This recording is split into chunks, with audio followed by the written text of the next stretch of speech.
Appreciate it. I'd like to bring up an example that maybe if you can contrast a little bit from this example, it might help me better understand the uniqueness of the role of like a hyperstructure, these concepts for these types of solutions.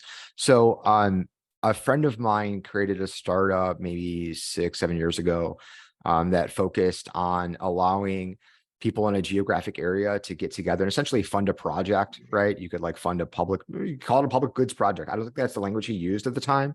And that might have been one reason why they didn't do that well, is there might not have been enough of a coordinated narrative around what's happening and why for people to buy into. But I mean, that exists and it wasn't complicated for him to develop it and it looked pretty nice and stuff. So, and with tools like that, what additional benefits are we getting out of the decentralization and those types of things, right? Is it not just an adoption issue, or is there something else there? Well, so it depends on how he implemented it. But like in general, what I can say is that oftentimes the heart of the problem with these coordination problems is that every single person has an incentive not to fund it, right? That's the tragedy of the commons, is that the tragedy of the commons, the story of the tragedy of the commons is often told with shepherds. And there's a field that's shared between all these shepherds and they each have their sheep.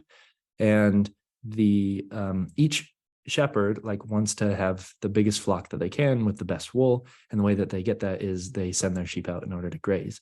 But the problem is that they share this field. And so they send out these sheep into the field and they're all sending these sheep into the field. And soon enough, it gets muddy and the sheep pull up all of the grass and the grass doesn't have an opportunity to grow back. And before they know it, they don't have a field anymore. They just have, a sty. It's just mud. And had they been wiser about, grazing their sheep, then the grass would have had the opportunity to grow back again.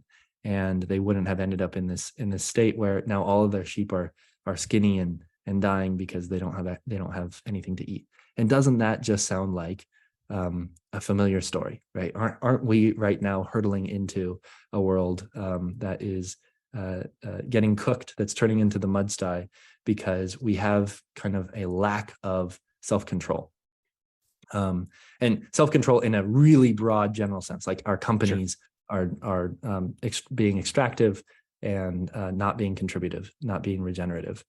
And so in the story of funding public goods, generally what happens is there's somebody, every single person has a reason not to fund the public good, which is that they hope that somebody else is going to do it. And so the worst case scenario for public goods funding is that the person who cares about it the most pays all of the cost. So if there's going to be a road that goes by my and Marson's house, and it mostly goes by my house, and you two have to drive a little bit in order to get there, and you're only going to use it sometimes, whereas I'm going to use it every day, then because I care about the road the most, and let's say the road costs $3,000 to develop, I care about it the most, and let's say I care about it more than $3,000, like I'd be willing to spend this, then you two have a really good reason not to fund the development of the road, which is that you think that I'm going to develop, I'm going to pay it. And so this gets us into the first order iteration of the holdout game, which is that you two hold out and you hope that I'm going to go and pay it. It's a free rider problem, I think they call that, right? In the context of the tragedy of the commons. Exactly right. And so then I end up paying the price. And so that is the place where the story begins. And then, there's lots of clever game theorists and economists that have been working for many years, finding alternative ways to try and enable that coordination so that each of you have a reason to fund it. And then, you can get into an iterated version of this game, which is that, I would love to lie and say that I don't care about it at all, because then if you two think that I don't care about it, then maybe you two will be forced to fund it, and so on. And so now we get into problems of insincerity and it gets very complicated very fast. So this is oftentimes why funding for public goods doesn't happen is because people need to do it kind of out of the goodness of their heart. And the lovely thing about humans is that most of us actually do have a lot of goodness in our heart. And so the only reason that things are chugging along in the way that they are is because we all have this like social orientation.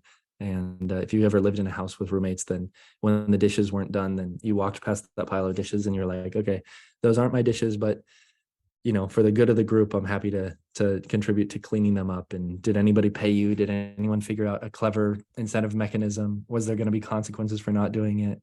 No, but luckily we're social primates, and as well as individualists, and so we oftentimes do at least perform inside of these smaller groups. But when we get into these bigger groups, and we start to lose that sense of community, and then that's the moment when it becomes a lot harder. So I think that would be, not knowing anything about the project, that would be my diagnosis of why it's not enough to just enable payment. You have to create kind of the incentive landscape for there to be a reason to pay.